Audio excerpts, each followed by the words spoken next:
Yo, andito na naman tayo para sa isang review and reaction. Syempre, andito tayo sa mainit na bakbakan or rap game na eto, inilabas ni Junior Zero. Ayan, JR Zero, di ba? Junior tuloy, no? JR Zero. Studio rapper, and then sinagot ni Sketch ng H-Bomb.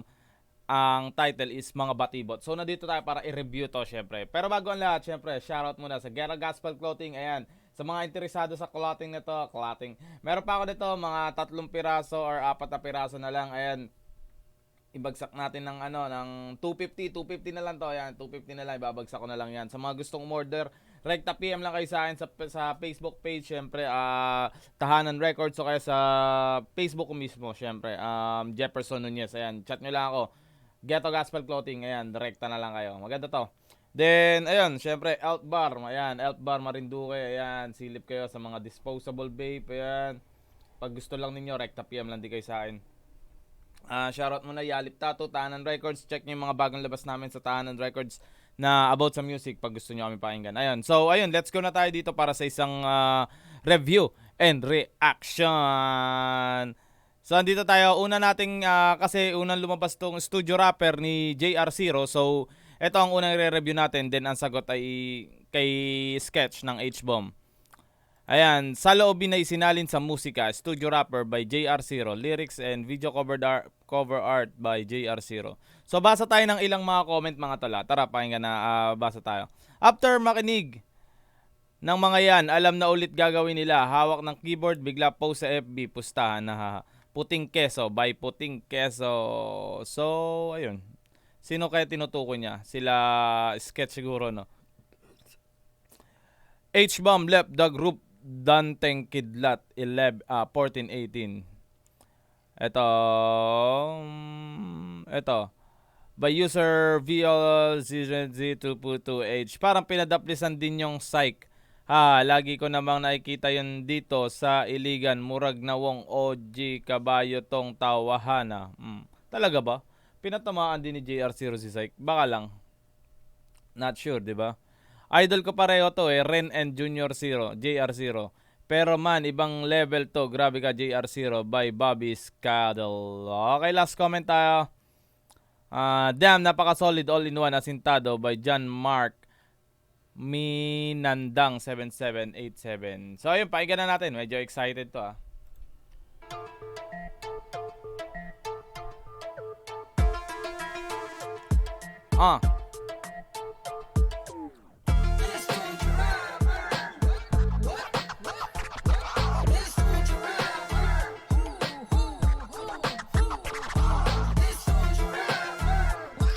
Tinitira dito sinasabi dito ni GR0 na studio rapper. Siguro parang parang rapper lang siya sa studio.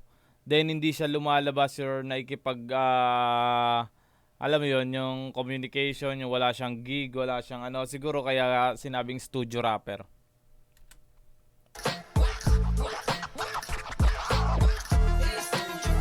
Or pwede rin sabihin natin na matapang lang sa studio. Parang gano'n, di ba?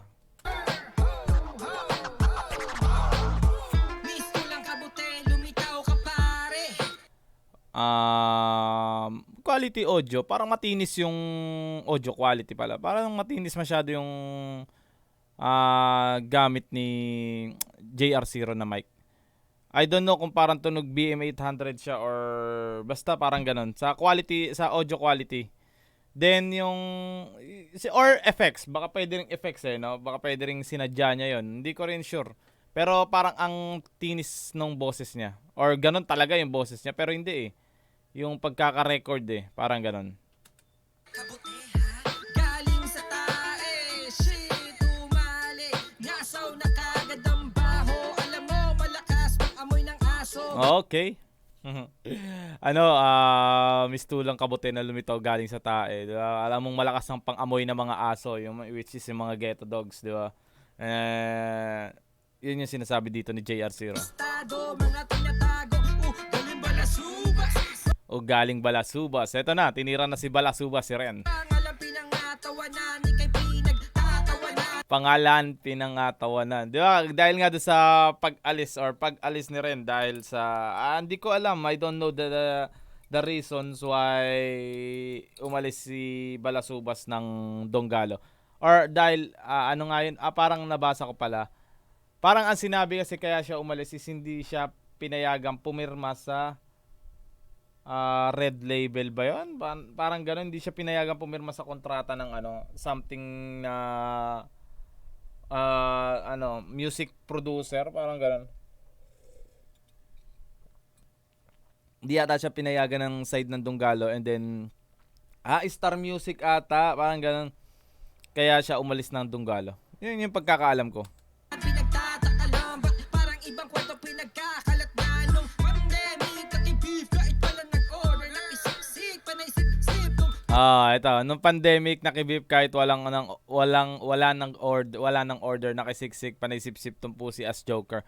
Ayun nga, actually, sa totoo lang, bigla nga lumabas si Balasubas no, nung pandemic na yon.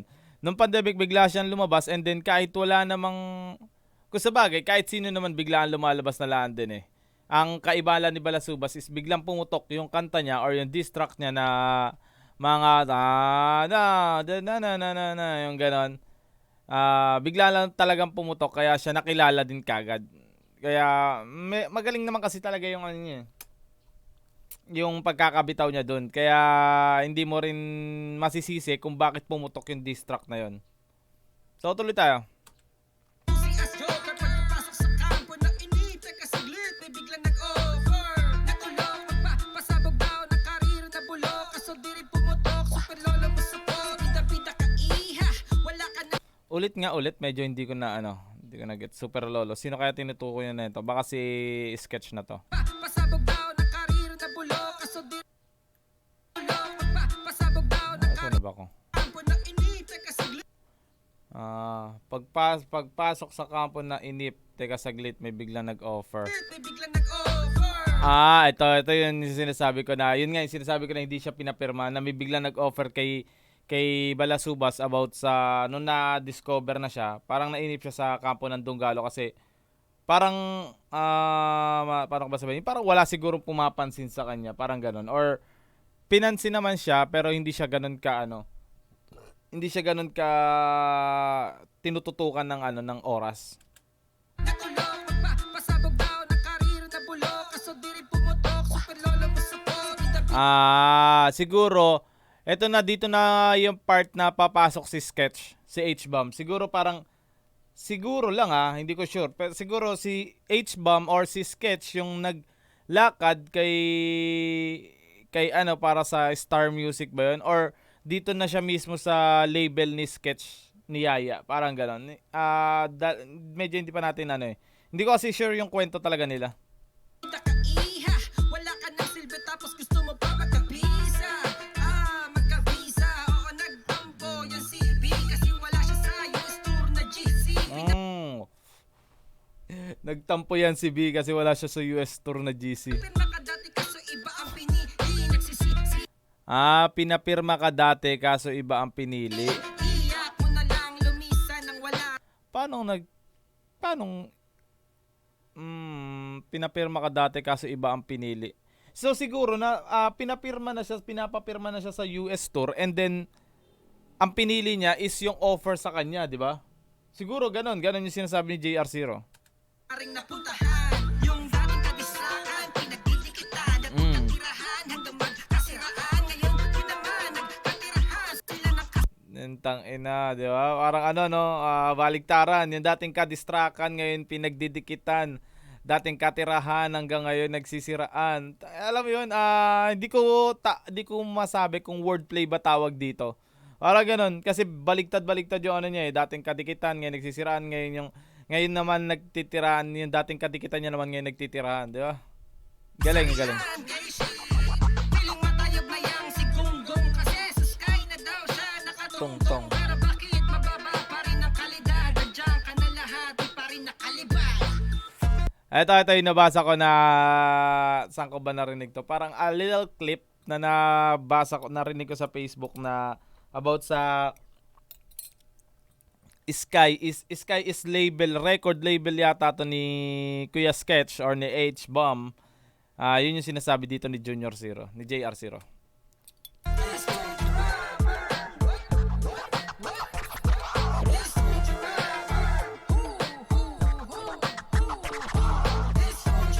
Ganda na yung scratch ng chorus niya, no? Wak, wak, wak, wak. Left and right sa tenga ko. Yeah, yeah. Congrats sa lakas at tupad na pangarap, makaangkas ka sa basta sa kamay. Makaangkas ka sa bus. Nakakanta na ba si Ren sa Wish Bus? Talaga ba? Comment naman kayo. Hindi ko pa kasi parang hindi ko pa nakikita tong si Ren na nakaangkas sa bus. Plano na madalas palabas mga ng ibang bansa habang ikay kinulong lang sa studio ng lolo mong bakla. Nagsumbatan mga yan. Lalo mong bakla. Loko-loko gag. Ay, abay, di na kayo nasanay. Yun nga. Yun nga yung sinasabi ko dati na parang nag-away din, sinasabi ko yun, no? Inabasa ko sa Facebook na nagtirahan din si Sketch or H-Bomb at saka si Rentaro or ano ba yung tawag natin sa kanya? Si Balasubas. Balasubas, aka Ren. Ang dami niya na plaka kasi nakakalito na. Rentaro kasi siya dati, di ba? Ngayon, kay Rentaro, para sila nagsumbatan sa Facebook ni Sketch eh. Kaya tawag dito, alam mo yung sinasabi ng mga tao ngayon is dati mong katirahan, ayun na nga na dati nagsusumbatan kayo, ngayon magkakampi na kayo. Alam mo yun. Pero sabi ng mga matatanda, di ba, kung sino pa yung mga nakakaaway mo, sila pa yung mga nagiging mas talagang kadikit mo. Kaya ewan natin. Vloggers, scripted yung away. Ang wawak yung mag-act, buti pa mag-Netflix and chill kasi Scripted yung away. So parang sinasabi dito ni Junior Zero na scripted daw yung away ni Kuya Sketch at ni Rentaro. kakabanas manood sa HBO. Kasi bagay, may mga ganun talaga eh, no? Hindi ko rin masabi talaga, lalo sa mga vlogger, yung mga nagkukunyaring mag-away-away sila. Pangit ang palabas. Joke lang, mga joke lang. Sarap ipagbabalik. Joke lang, mga joke lang. Bagyang pinunot mong alas. Akin ang inilag. Multi lang naman ang kaya niyang ipagyabang. Lumang estilo balik sa nakaraan. Panahon pa ni Rakim nan malamang. Buka kasi kaya wala kang Alam. Parang peking hip-hop page dito sa Pinas. Mga info, piling-pili lang ang pinipitas. Kaya pepe. Mga peke, ayun, nagkalat na rin. Kahit nga yung tirahan ng mga Facebook page eh, no, nangyayari na. Ito, kagaya nila, shoutout kay Teclur, ayan, kay Teclur. Yan, yung mga katirahan ni Teclur or yung mga binubuing talaga ni Teclur. Ayun, hindi ko rin kilala kung sino si Teclur eh, pero shoutout sa iyo, tol. Ayun, alam mo yun, nakikita ko pag nababasa mo yung mga post niya, di ba? Which is real talk talaga, man. Oo, totoo yun. Maniwala kayo kay Teclur. Yung kay Luz, kumusta ang paghahabol? Di ka pa rin ba nakolabo kasi wakarapol? Ino paghabol. Naggabol talaga pala si Ren kay Looney, no? Tapos isa ka pang Paul, lubi kaya di ka masing... Kaya Pepe yung kay Loons. Ito, si Asi Pipi na to. Si Asi Pipi tuloy. Si Ace Pipes, ayan. Kaya kay Pepe, kala ko si Rentaro yung naggabol, kaya di ako makapaniwala. Ito, sinasabi na totoo nga to. Pero nababasa ko rin. ng Pasila Boso, Bike, pundo mo sa iyong kagunggungan. Daming nag-aabang sa entablado mong tutungtungan. Dami nag-aabaw sa entablado mong tutungtungan. Lalo siguro nung tinira niya yung, yung Donggalo side. Parang alam ko nakairingan pa ni Ace 5 si Supremo ng TBS. Ay, syempre, shoutout sa lahat ng TBS 13 na, ayan, Royal Dukes Hood, shoutout sa inyo sa lahat ng TBS dito sa Marinduque. Ayan, ayun. Tara, sama-sama tayo. Ayan, shoutout, Royal Dukes Hood, syempre. Ang hinawakan kong hood, ayan, Brown Pride Crib, yan. Brown Pride Crib ng Cavite at saka Brown Pride Crib ng Marinduque. Ayan, shoutout sa inyo mga homies. Ayan, shoutout sa inyo lahat. Syempre, Salvaria Hood at saka Santa Cruz Trus. Ayan, yung mga hood natin dito sa Marinduque. Shoutout sa inyo. At saka kay OG Lil Rupi, OG Raizo. Ayan, syempre OG Payat, man. TBS 13, OG Chocoloco, Lord Polo. Shoutout sa inyo mga tol. Shoutout mga OGs. Ayan, tuloy tayo. Balik tayo kay B, may sayad ka na ba? Balik tayo after tirahin ni Ace, after tirahin niya si Asi Pipes. Ito dito naman tayo kay B. Oy, mental pa nga ata,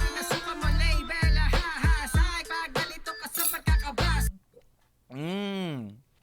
So, totoo, yung sinasabi sa comment na pinahagingan pa si Psych, no? Ayan. May sayad ka na bata o mental pa nga ata. Pinasukan mong labels. Psych. Kasi Sky. 'Di ba? Kasi Sky kaya Psych. Yan, 'di ba? Naano ko dito eh. Mental kasi sinasabi nila na baliw si Psych. And then yung mental pa ata yung pinasukan mo, Sky. Para ganon, 'di ba? Galing ng wordplay ah. Tapos sa mukha nakakatawa, litaw ang tunay na pagkatao paghubad ng maskara. Gusto ko yun, yung lito na yung pagkatao pag gumanda maskara. Alam mo yun, yung para sinasabi dito na kahit nagubad ka ng maskara is wala pa rin pinagbago.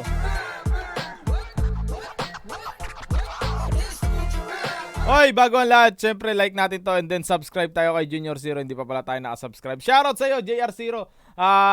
Kay Utol JR Zero, ayan, friend ko yun sa Facebook. Shoutout sa'yo, JR Zero.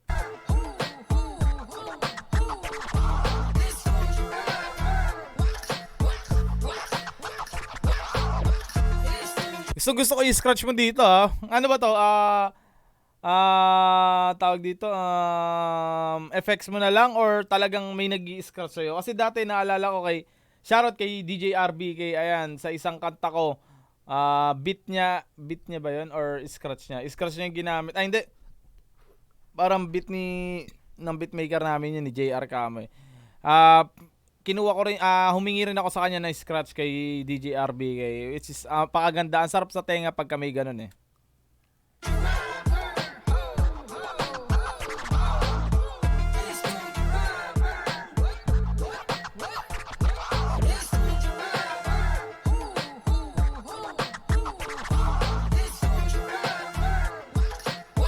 Wak, wak, wak.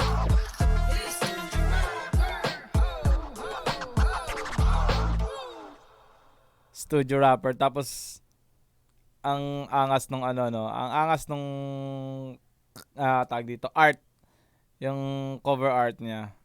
Hindi ko alam kung weirdong yung inaano niya, yung pinoportrait niya dito na weirdong beatmaker or rapper na alam mo yun, na nag-stay lagi sa studio. So ayun, tapos na overall ng kanta ni Junior Zero na napatama sa kampo sa kabila. Syempre, eto, studio rapper by JR Zero. Overall maganda siya, nakakalito kung hindi mo siya pakikinggan maigi. Alam mo yun, kasi hindi basics no? Hindi kasi basic yung rhyming niya. Alam niyo yun, kapag tsaka yung sulat niya hindi rin basic eh. Hindi siya yung 1-to-1 talaga na maiintindihan mo agad. So kapag hindi ko alam kung anong tawag sa ganong sulatan eh. Yung medyo malilito ka talaga kung paano, kung ano yung sinabi niya, kung hindi mo napakinggan ng maigi, at saka lalo kung walang lyrics video, kung sa mo lang sa headset lang. Kagaya nun sa Sky at saka yung sa Psych, 'di ba? Yung nilaro niya yung nilaro niyang hindi mo siya kagad magigets eh. 'Di ba? Parang ganoon. So iintindihin mo pa siguro mga ilang beses mong pakinggan, tsaka mo lang magigets na ganun pala yung tinutukoy niya. Alam mo 'yun? Napakaganda ng paglalaro niya sa mga sulat niya. Talagang hindi mo siya expect na ganun yung niya, atake niya. Yun lang ang hindi ko masyadong natripan, yung audio quality ng verse niya, medyo yun nga, medyo tunog BM800. Yung chorus, walang problema sa chorus kasi siguro nadala na ng effects yung chorus eh. Parang ganon, nadala na ng effects. Doon lang talaga ako sa verse niya. Pero yung sulat po siya, grabe. Tsaka yung mga tinira niya, ayun, JR Zero, Psych, Balasubas, Sketch ng H-Bomb, ayan, si Lolo kung tawagin niya. Haging lang naman yung kay Psych. So, ayun. Tumungo naman tayo dito ngayon sa Studio Rapper versus mga Batibot by Sketch. Alam to tawag dito, oras lang ang pagitan nito. Sa pagkakaalam ko, oras lang ang pagitan ng pag-upload nila nito. Siguro, hindi ko, paano ko ba sabihin? Hindi ko masasabing naka-ready na to eh. Hindi ko masasabing naka-ready na si Sketch. Or baka ganon na ginawa na lang na disc back to. Parang ganon. Or pagkalabas nung kay JR Zero is sumulat na si Sketch. Diba? Hindi ko rin masabi kasi kung oras lang yung pagitan, ang bilis ng pagkaka-release, hindi ko masabi kung naka-ready na or ano. Ayun, mga batibot. Ayun, naka-subscribe na tayo, then like tayo, syempre 57 likes. Mga batibot, sketch, lyrics, visualizer, lyricist by Sketch, beat by J Rain, mix and master by Ren. Ayan, kay Ren Tara tayo. So basa tayo ng mga ilang comments syempre. Eto, Jello Legaspi, dahil di matunog sketch, snitch, binitbit na lang bigla H-bomb, dating grupo biglang sinolo para hakot sa lumang fan. May point may point. Kasi H-bomb na ang dinadala ni Sketch ngayon di ba? Pero ewan natin kung anong dahilan kung bakit H-bomb. Siguro gusto niya lang din mabuhay yung grupo, yung dating grupo niya, parang ganon. Kaya H-bomb yung dinadala niya. Pero kung di nyo alam, yung tinatawag yung Sketch, yung tinatawag yung H-bomb is si Sketch talaga yun, si Kuya Sketch. Ayan. Ito, next tayo. By Queen B, my words are like a ship that flew by shroom. It's like V8 in your face that goes broom broom. Medyo di ko get. Siguro yun yung lyrics ni Kuya Sketch. Medyo no, alam mo yun. Mahina kasi ako sa English Pero malamang magpapaulan ng English din si Kuya Sketch dito. Kasi alam niya banata ni Kuya Sketch, yan ang English Ito. LV Zone. Ibang level na to. Di pwede mga basta-basta lang mga rappers dito di uubra by LV Stone. Last one pare. Basta tayo last one. Quacky Ducky. Ibang level naman to ng rhyming kumpara sa iba. Boy, I'ma make you bleed like time of the month. Like the time of the month. Time of the month. Parang buwanan lagi ganun. So tara. Mga tao sa inyo, bakit kala nyo takot mga tao sa inyo? Gago. Ang ng mura no, ang lutong ng mura niya. Kala nyo takot mga tao sa inyo? Gago.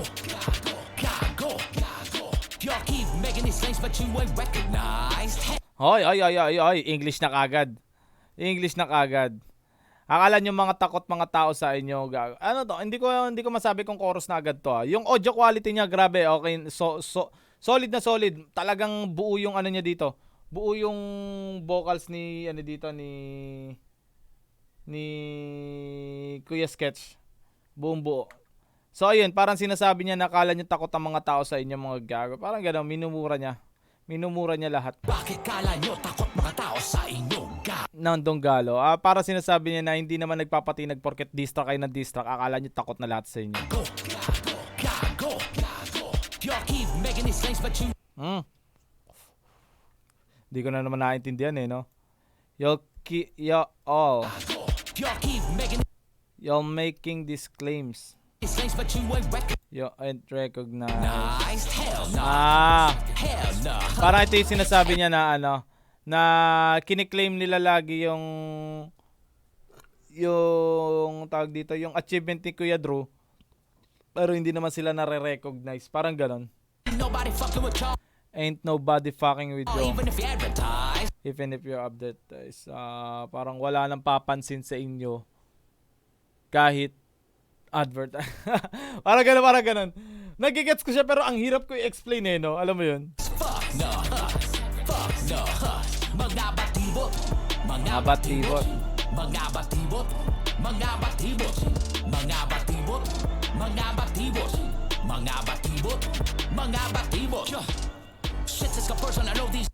Shit just got personal. I know these jokes thinking about gonna go wild. When I know for a fact these losers babbling about acting like a bubbling about acting like a child. You rappers keep flapping your gums, popping like you have these guns. They hide in the skirts of the nuns. The nuns. The skirts of the nuns and then nuns. You just got done. Parang tinutukoy niya pa rin talaga yung, ewan ko, basta parang ang hirap kasi intindihin pag English na rap no. Hindi kasi ko masyadong fan ng mga English rap na talaga. Lalo pagka hindi ko naman nagigets, parang alam mo yun. Nasasabayan ko siya pero hindi ko siya nagigets. Ayun, parang tinitira niya lang dun sa ano, yung mga bata. Mga batang ano, tawag dito. Eto nga, yung mga new breed ng Tunggalo yung sinasagot niya, yung mga tinitira niya. Parang hindi ko masasabi to na sagot niya to kay JR0 eh. Parang kaya niya siguro inilabas to ng ano, ng same day lang din, oras lang yung pagitan. Siguro parang ano na to eh. Distract sana to. Distract sana to na distract sa kanila, parang unang banat, kaso nagkataon nga lang na naglabas si Junior Zero, si JR0. So hindi ko masasabi na round 1 to. Pero pinagdikit na natin siya kasi parang ito na yung pinaka round 1 nila. Parang ganun. Kaso parehas kasing paunang tama yung kanila eh. Alam niyo yun, kung nagigets nyo ako, paunang tira. Yung paunang umpisa ng round 1, parehas kasi sila. Yung kay Sketch, paunang umpisa ng tira. Yung kay JR0, paunang umpisa ng tira. So hindi talaga mismo sinagot ni Sketch si JR0. Meron kang disability, gamitin mo na lang na ability, kasi puro kay liability, puno-puno ng negativity. Oh, wordplay. Wordplay, ano? Wala namang credibility. Now that's funny. Think you're popping. One trick pony. That's just sweet. Rock about baby, not bumming this sleep. Yo, keep making these claims, but you ain't recognized. Nah, Chorus pala yun. nah. Ain't nobody fucking with y'all, even if they advertise. Yo. Ha. Parang wala naman may pakialam sa inyo kahit kanta kayo ng kanta, kahit upload kayo ng upload, wala naman may pakialam sa inyo. Mga batibot, mga batibot, mga batibot, mga batibot, Siguro kaya tinawag niya ng mga batibot kasi is mga bata. Parang ganyan. mga batibot, mga batibot, mga batibot, mga batibot. Yo, bitches, I want you to know there ain't nobody scared of you. Even if I'm in your area, there ain't nothing that you can do. Oh, paghahamon. Kahit nandiyan ako sa lugar niyo, wala rin naman kayo magagawa. Hey, I'm asking why you rapping with these rappers that can't rap. You fed their souls with the devil's sword. Please tell them to stop. That shit is whack. Boy, I'ma make you bleed like it's some of the month. Das ano, like ito yung sinasabi ko. I'll make you bleed like ano yung sabi? It's some of the Like it's time of the month. Siguro para mga tuwing ano, yung parang nire-regla, di ba? month. You're like a roach that I stepped on. Now just pass on the blunt.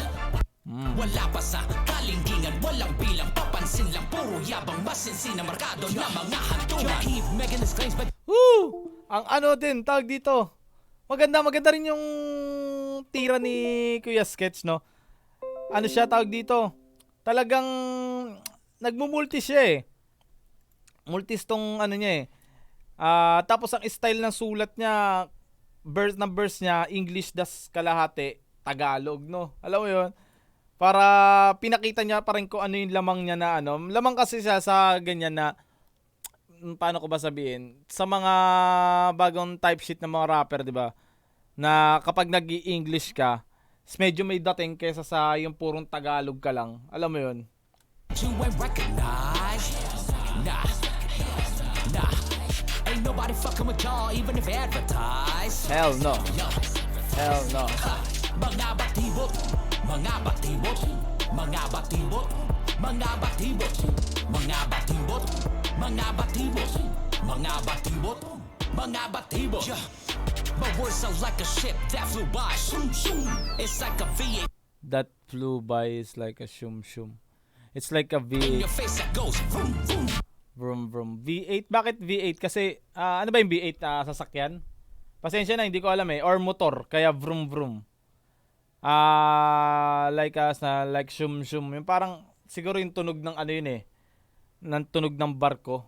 Diba? Shum, parang gano'n. Kaya shum shum yung, tas itinugma niya sa vroom vroom. Sa loop. Di ako fan ng ganun, pero okay lang siya sa pandinig kasi sometimes gumagamit din ako ng ganun or may nagamit na rin akong ganun na style, yung tunog ang pinantutugma. Kaya okay lang siya pakinggan at as long as magkatugma naman, parang ganun. Pero kasi sa mga new breed na mga rapper ngayon at saka sa new fan ng mga rapper ngayon is hindi siya akma yung ganun. Pagka kasi ginamit mo yung ganun, sasabihin sa'yo, ang baduy mo, ang pangit ng rhyming mo, alam mo yon, may gano'n na kasi yung ano nila eh. Pero sa akin, kung ako tatanungin, okay lang siya gamitin. Pang aking apakan marka. Sa lupang aking apakan markado. Hanggang sa huli mong hantungan. Tablado ka, bitch. Oh. Mga batibot. Okay. So, yun. Overall ng kanta ni Kuya Sketch na Mga Batibot. Ayan.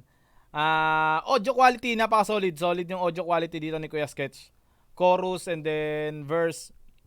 Hindi ko lang alam bakit hindi nakuha yung gantong mix ni Rentaro sa tira nila dun nila kasama niya si Ace Pipes and then si K-Jop. Ayun. Lyrics-wise, para sa akin, lyrics ni Kuya Sketch, although may mga hindi ako naintindihan din talaga, pero nagegets ko naman. Alam mo yun na parang ang hirap lang i-explain sa inyo, lalo na dun sa part ng English. Pero sa Tagalog, naiintindihan natin. Nakita nyo naman yung pag-multiset tsaka yung paglalaro niya ng yung tugmaan niya, yung negativity, liability. Tapos yung sa huli pa yung, yung tinugma niya doon sa huli, mga nakalimutan ko na. Basta yung pinangtugma niya na dulo-dulo. Yung pinantugma niya. Stop that shit is there ain't nothing that you can do. Mga batibot. Nah. Pinantugma niya. Mga batibot. Hinahanap no? Yo, yeah, there ain't nothing can wrap you fed. Hinahanap ang po. Boy, I'ma make you bleed. Now just pass on the blood. Ayan. Wala pa sa kalingkingan. Yan. Kalingkingan ba? Wala pa sa kalingkingan. Dalan. Papansin lang puro. Papansin lang. Yan, alam niyo, naglaro din siya ng letra na parang sinasabi ni Kuya Sketch na kaya ko rin yan na ganyan. Kaya ko rin sumabay sa ganyan. So, ayun, hindi naman to rekta totally kay JR0. So, pwede lang natin siyang matawag na round 1 kasi i-compare lang natin yung diss track nila. Kumbaga, eto kasi si JR0, eto si Kuya Sketch. Hindi sila tumira paharap. Yung tira ni JR0 sa kampo ni Sketch, yung tira ni Sketch sa kampo ng Dunggalo. Parang pag ganun sila. So, parang ang mangyayari na lang dito is ipagko-compare natin yung dalawa. Which is, pwede naman natin tawaging round 1 to kasi pag may sumagot dito na isa, sasagot na dito si Sketch or si JR0, abangan natin. Wala naman na ako masabi kay Kuya Sketch. Parang kasi, tawag dito, old school rapper natin si Kuya Sketch. So, talagang mag-e-expect ka ng mga ganitong, alam mo yun, bumbapan na tunog at saka yung bagsakan niya, alam niyo, old school style. Then kay JR0 is a new breed style naman. So, parang pagitan ng old school at new school. Pareha solid pareha solid pa rin Ang pinagkaiba lang nila talaga yung audio quality. Sa lyrics, hindi ko rin masabi kung sino mas maganda ang lyrics Or medyo konti lang yung siguro konti lang yung naikwento ni, yung istorya ng lyrics ni Kuya Sketch kasi masyadong mahaba yung yung preparation niya bago pumalo dun sa pinakapunto ng istorya niya. Parang ganon. Mas mahaba pa yung preparation. Tapos 2 verse lang siya. Parang kay JR0 3 verse or 2 verse lang din kay JR0. Kaya parang mas maikli yung kwento na nadinig ko kay Kuya Sketch kaysa kay JR0. Parang ganon. So ayun, para sa inyo, sinong mas lamang para sa round 1 na to? Or sa pagko-compare natin sa laban na to. Studio Rapper by Studio Rapper by JR0 or Junior Zero versus Mga Batibot by Sketch. Round 1. Ayan. Compare lang to. Comparing lang.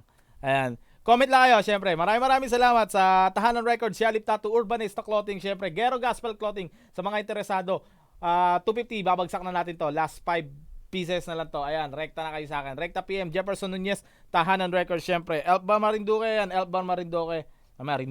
Marinduque. At saka 2 for 12 Food Hub sa Bayan ng Buwak. At saka syempre, shoutout sa lahat ng mga taga Marinduque dito. At salamat sa pag-imbita sa amin sa mga Hunigasan. Ayan. Shoutout sa lahat ng TBS. Ayan, TBS 13 ng Marinduque at saka Cavite at saka sa buong mundo worldwide. Shoutout sa inyo. Now, peace. I'm out. Thank you.